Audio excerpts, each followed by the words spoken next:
1. We push open the apartment building's glass door, out into the yellow sunshine that's a little too cheerful and bright.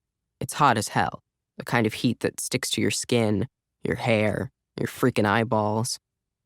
Christ, why did we sign up for this again? Ezra says, his voice hoarse. It's so early, I could still be asleep. I mean, 11 isn't technically early, it's, about halfway through the day. Ezra lights a blunt he pulls out of I don't know where and offers it to me, and we suck on the last of it as we walk. Reggaeton blasts from a nearby park's cookout. The smell of smoke and burning meat wafts over, along with the laughter and screams of kids. We cross the street, pausing when a man on a bike zooms by with a boombox blasting Biggie, and we walk down the mold-slick stairs of the Bedford Nordstrom G-stop, sliding our cards through the turnstile just as a train rumbles up to the platform. The train doors slide shut behind us. It's one of the older trains, with splotches of black gum plastered to the floor and messages written in Sharpie on the windows. R plus J equals forever. My first instinct is to roll my eyes. But if I'm honest with myself, I can feel jealousy sprouting in my chest. What does it feel like to love someone so much that you're willing to publicly bare your heart and soul with a black Sharpie? What is it like to even love someone at all? My name is Felix Love, but I've never actually been in love. I don't know, the irony actually kind of fucks with my head sometimes. We grab a couple of orange seats. Ezra wipes a hand over his face as he yawns, leaning against my shoulder. It was my birthday last week, and we got into the habit of staying up until 3 a.m. and lying around all day. I'm 17 now, and I can confirm that there isn't much of a difference between 16 and 17. 17 is just one of those in-between years, easily forgotten like a Tuesday, stuck in between sweet 16 and legal 18. An older man dozes across from us. A woman stands with her baby stroller that's filled with grocery bags. A hipster with a huge red beard holds his bicycle steady. The AC is blasting.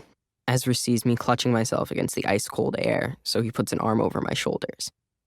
He's my best friend. Only friend, since I started at St. Catherine's 3 years ago. We're not together like that, not in any way, shape, or form, but everyone else always gets the wrong idea. The older man suddenly wakes up like he could smell the gay, and he doesn't stop staring at us, even after I stare right back at him.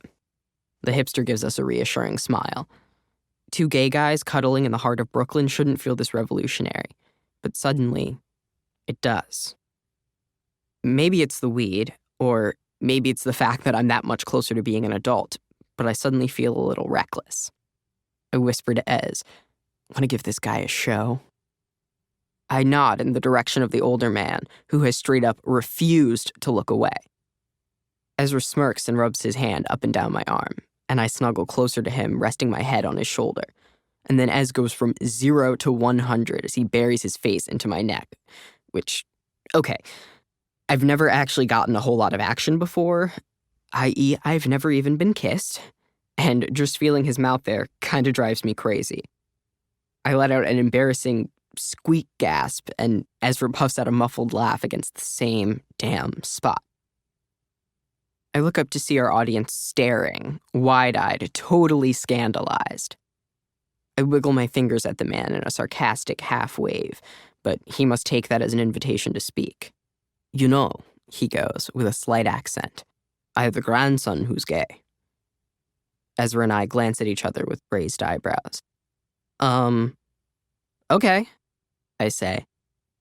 The man nods. Yes, I never knew. And then one day he sat me down, and my wife, Betsy, before she passed, and then he was crying, and he told us, I'm gay. He'd already known for years, but he didn't say anything because he was so afraid of what we would think. I can't blame him for being afraid. The stories you hear. And his own father. Heartbreaking. You'd think a parent would always love their child, no matter what.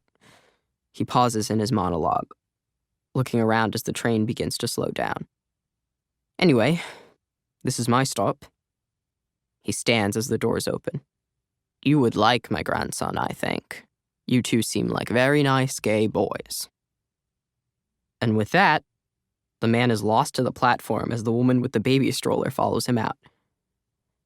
Ezra and I look at each other, and I burst out laughing. He shakes his head. "New York, man," he says. "Seriously, only in New York." We get off at Lorimer Metropolitan and walk down and then back up a bunch of stairs to get to the L train. It's June 1st, the first day of Pride Month in the city, so there are no bigotry allowed rainbow-colored signs plastered on the tiled walls. The platform is filled with pink-skinned Williamsburg hipsters, and the train takes forever to come.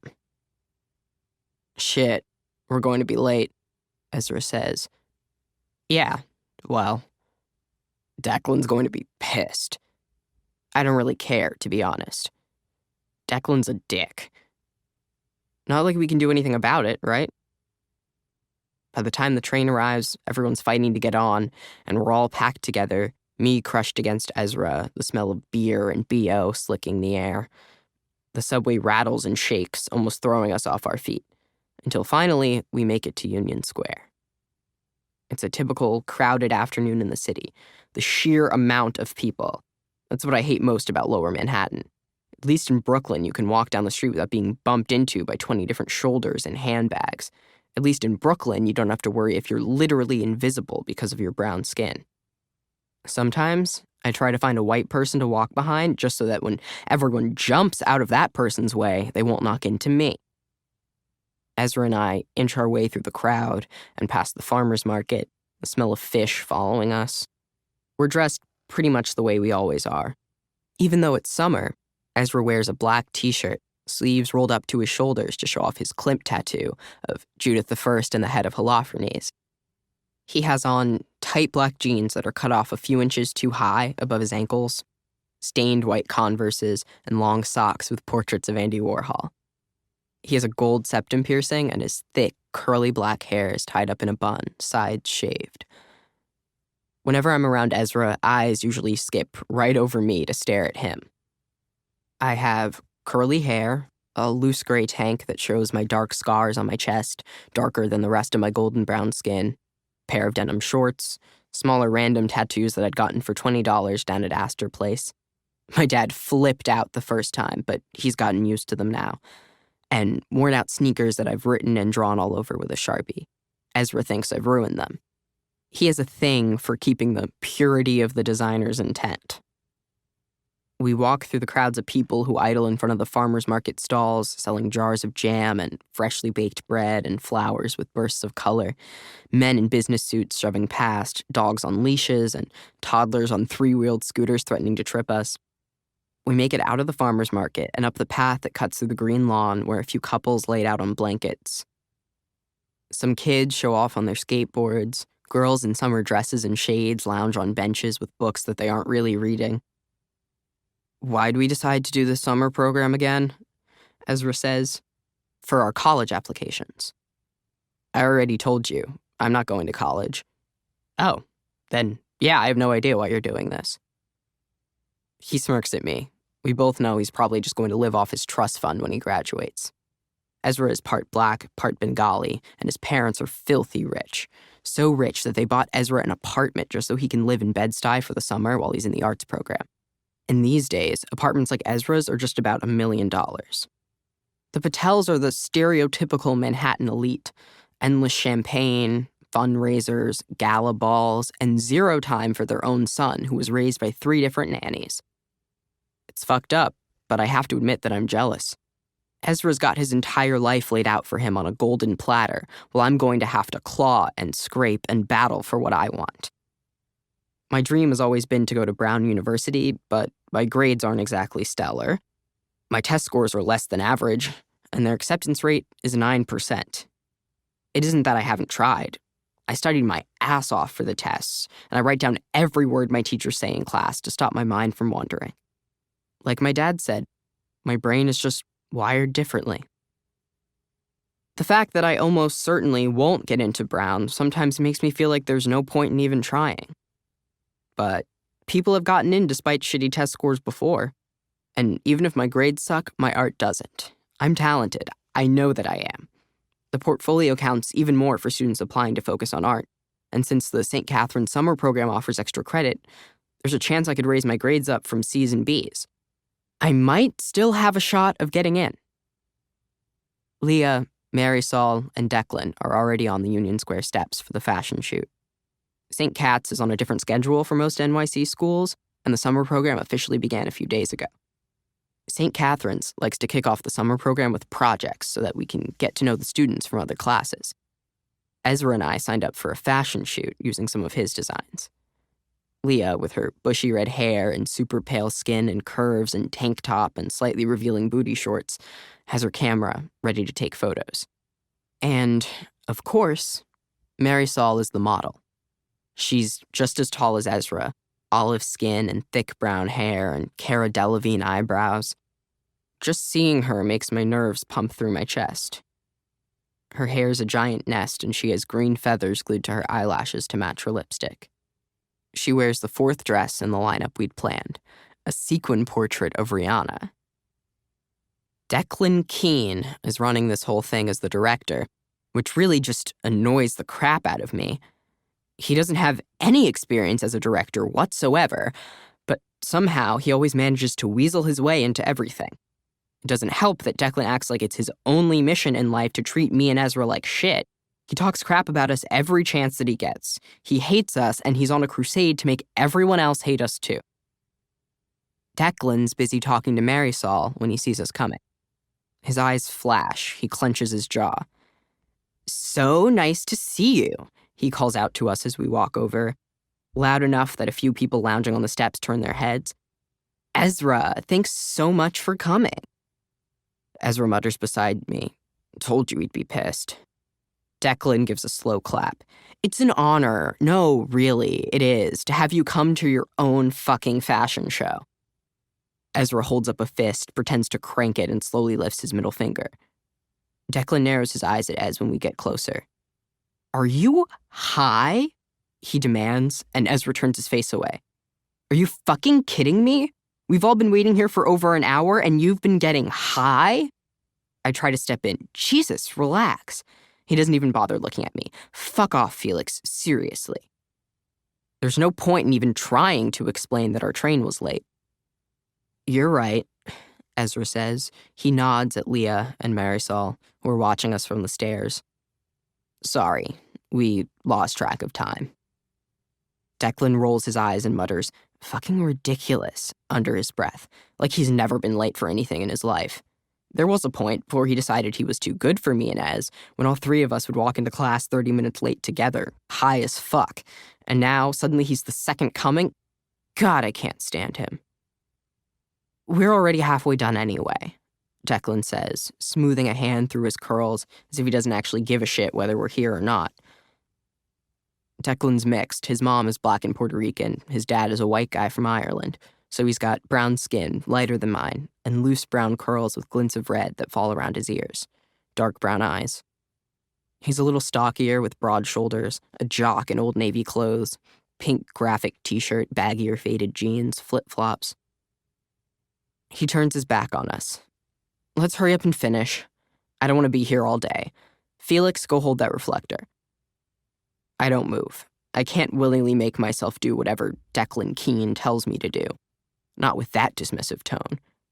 Ezra whispers, "Come on, Felix. Let's just get this done." I roll my eyes and walk up the stairs, snatching up the reflector from the stack of supplies.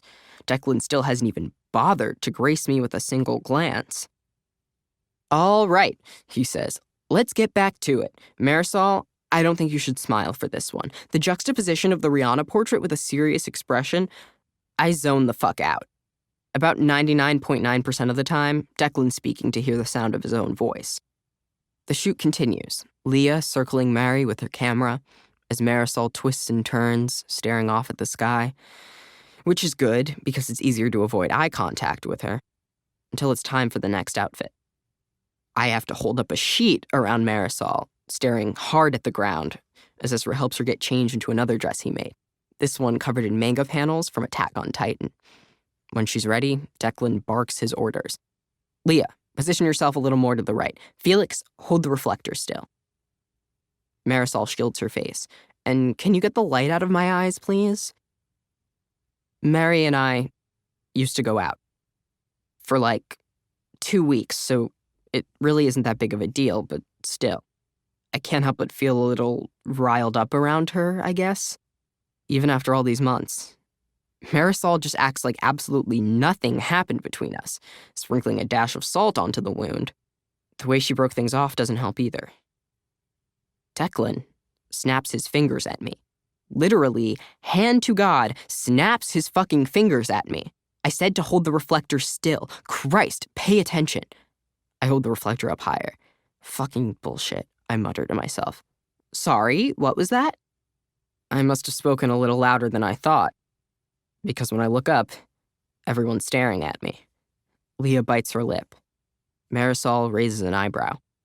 Ezra shakes his head from across the set, mouthing, "No, no, please, Felix, no."